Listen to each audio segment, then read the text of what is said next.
दोस्तों आज से तकरीबन 20 साल पहले 2001 में अमेरिका के शहर फिनिक्स में एक फैमिली रहती थी। इस फैमिली में एक आदमी माइकल टर्ने और इसकी 2 बेटियां थीं। इस आदमी की बीवी की कैंसर की वजह से डेथ हो चुकी थी। इन 2 बहनों के नाम एलिसा टर्ने और सारा टर्ने था। एलिसा 17 साल की थी और सारा 12 साल की। इनकी वालदा एक ही थी, लेकिन माइकल एलिसा का सौतेला बाप था। ये दोनों सिर्फ बहनें ही नहीं थीं, बल्कि एक दूसरे की काफी अच्छी दोस्त भी थीं। ये लोग साथ पढ़ते और खेलते थे। दोनों एक ही स्कूल में जाते थे। इनके स्कूल का नाम पैराडाइज वैली हाई स्कूल था। लेकिन एक दिन इस फैमिली की जिंदगी हमेशा के लिए तब्दील हो गई। एलिसा टर्ने यानी सारा की बड़ी बहन अचानक गायब हो गई। इसका नोकिया का मोबाइल फोन इसके बेड पर ही पड़ा हुआ था। एलिसा के कमरे से एक नोट भी मिला जिस पर लिखा था कि मैं घर छोड़कर कैलिफोर्निया जा रही हूँ ताकि जिंदगी में कुछ कर सकूं। इस केस में पुलिस इन्वॉल्व हो गई। पुलिस ने केस को इन्वेस्टिगेट करना शुरू कर दिया, लेकिन तमाम सबूत एक ही तरफ जा रहे थे कि 17 साला एलिसा टर्ने खुद घर छोड़कर कहीं चली गई है। ये खबर इसकी छोटी बहन सारा के लिए किसी शौक से कम नहीं थी कि इसकी बड़ी बहन एक दिन इसको कुछ बताए बगैर गायब हो गई। दोस्तों वक्त गुजरता गया, सारा बड़ी होती गई, लेकिन इसके लिए अभी भी ये बात तस्लीम करना मुश्किल था कि इसकी बहन एक दिन अचानक गायब हो गई और इसने फिर कभी भी इससे कांटेक्ट नहीं किया। इसका बाप माइकल अपनी सौतेली बेटी एलिसा पर बहुत ज्यादा सख्ती करता था।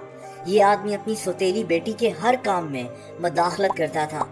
सारा जैसे जैसे बड़ी होती गई, इसके जहन में एक बात पक्की होती जा रही थी कि इसकी बहन एलिसा के गायब होने में इसके बाप माइकल का ही हाथ है।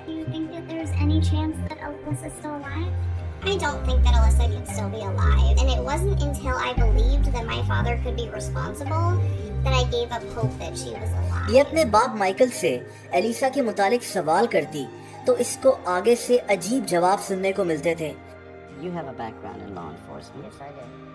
You know that oftentimes the first person they look as suspect might be family members. They always look at the family member first. That's just standard one-on-one investigation. So why take it as such an insult? Well, because that's a lie. I didn't refuse to answer questions. They were calling me every लेकिन day. Police Elisa के गायब होने का case बंद कर चुकी थी। दोस्तों वक्त गुजरता गया, यहाँ तक के 20 साल गुजर गए, लेकिन सारा अपनी बहन को भुला नहीं सकी। ये बार बार पुलिस स्टेशन जाती और इनको बताती कि इसकी बहन घर छोड़कर नहीं गई थी, बल्कि इसको पूरा यकीन है कि इसके अपने बाप का इस केस में हाथ है।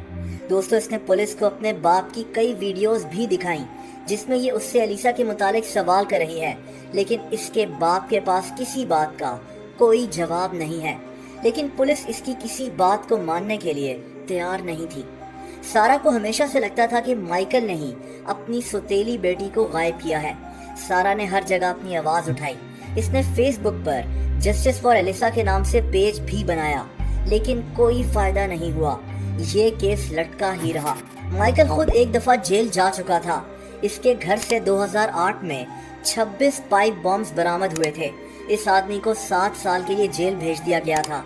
इसीलिए इसकी अपनी बेटी सारा समझती थी कि इसी के बाप ने एलिसा को गायब किया है। दोस्तों इस बात को 20 साल गुजर गए, लेकिन एलिसा के गायब होने का ये पुरस्कार केस हल नहीं हो सका। लेकिन फिर अप्रैल 2020 में सारा ने टिकटॉक पर एक अकाउंट बनाया। इसके अकाउंट का नाम सारा टर्ने था। सारा ने ये अकाउंट सिर्फ और सिर्फ अपनी 20 साल पहले गायब हुई बहन के लिए बनाया था।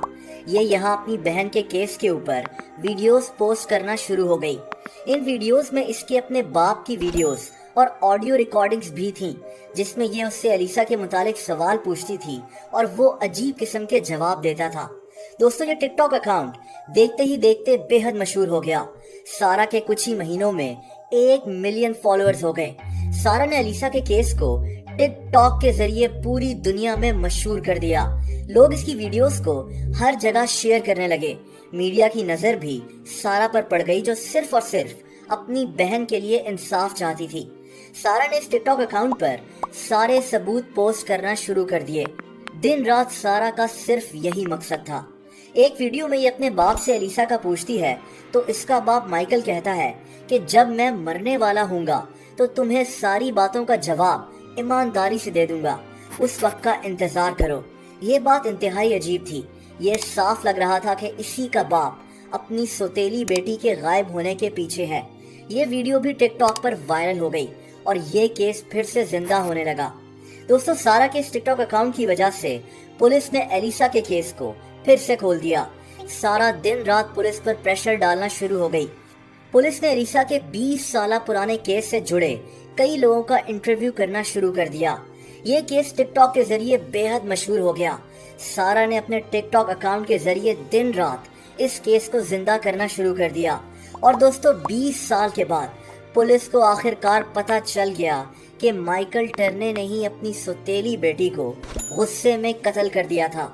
एलिसा घर छोड़कर नहीं गई थी, बल्कि ये लड़की अब जिंदा ही नहीं थी। Hey guys, I don't know if you've heard, I got called out an hour ago now, maybe less than that. My father's been arrested for Alyssa's murder. And I just stopped crying and I'm trying not to cry again, and I just wanted to say thank you because I couldn't have done this without each and every one of you. To Alyssa's sister, Sarah Turney, your perseverance and commitment to finding justice for your sister Alyssa is a testament to the love of a sister. सारा का शक ठीक निकला। Michael को police ने आखिरकार गिरफ्तार कर लिया, जिसका सारा क्रेडिट सारा और इसके टिकटॉक अकाउंट को जाता था। माइकल टर्ने अब बूढ़ा हो चुका था। इसने अपने ही बाप को टिकटॉक के जरिए गिरफ्तार करवाया, जिसने इसी की बहन को 20 साल पहले कत्ल किया था। ये केस इंतहाई अजीब है, लेकिन आखिरकार इंसाफ जरूर हो गया।